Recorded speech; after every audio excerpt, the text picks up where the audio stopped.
मयूर पिच्छ का मुकुट धारण कर रखा है। ये कौन सा मयूर है? इसके संबंध में महापुरुषों ने अनुभव किया है। एक बार श्री जी पीरी पोखर में स्नान करके बाहर पधारी सखियों के सहित।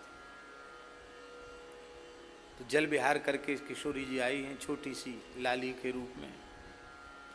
उन्होंने अपनी शिखा को निचोड़ा। एक छोटे से मयूर शावक ने आकर के उसको चोंच खोल के उसको पी लिया।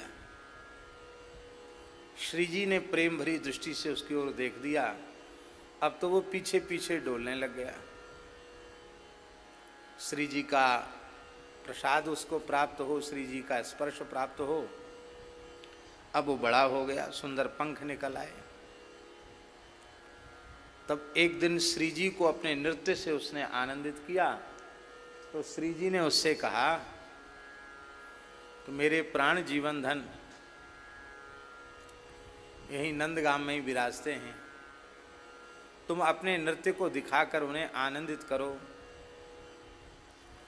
तो उसने राधा नाम का गुंजन करते हो, राधा नाम कूज कूज करके, राधा नाम उच्चारण कर करके कूजा। वो उसके कूजने में राधा नाम का संकीर्तन हो रहा था।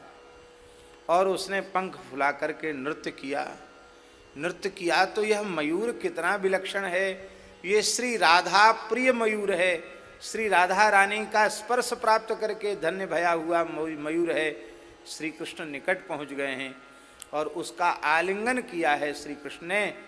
और ऐसे श्री कृष्ण का आलिंगन प्राप्त करती मयूर विह्वल हो गया। विह्वलता में उसने अपने पंख छोड़ दिए हैं और उन पंखों से ठाकुर जी ने अपना श्रृंगार कर लिया, मुकुट बना लिया है। क्योंकि ये मयूर पंख भी सामान्य नहीं, श्री जी के कर कमल से स्पष्ट हैं। दूसरी बात, मयूर पंख का भाव ये है कि मयूर जो है काम विकार शून्य प्राणी है भगवान की सृष्टि का।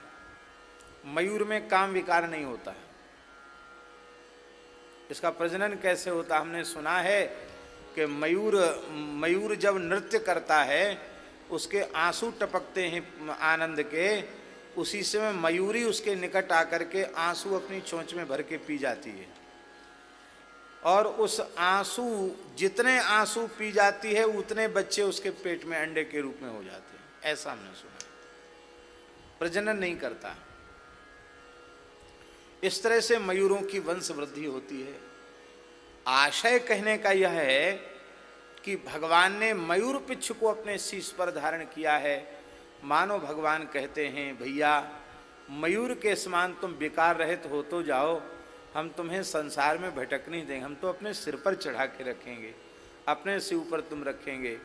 पर तुमने मनुष्य बनाया, हमने तुमको मनुष्य बनाया है और तुम फिर भी विषय की नाली में कूद रहे हो, मलमूत्र की नाली के कीड़ा बन रहे हो।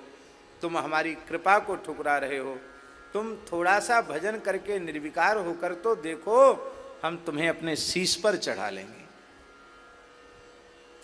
एक भाव ये है, परिपिच्छल सन्मखाय, अरे प्रेमियों, मेरे श्रृंगार में सबसे ऊपर तुम्हें मयूर पिच्छ का दर्शन होगा।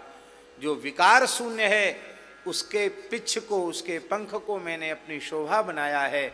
अर्थात मेरी ब्रज लीला में, रास लीला में कहीं काम विकार की कल्पना भी मत कर लेना, नहीं तो अपराध हो जाएगा।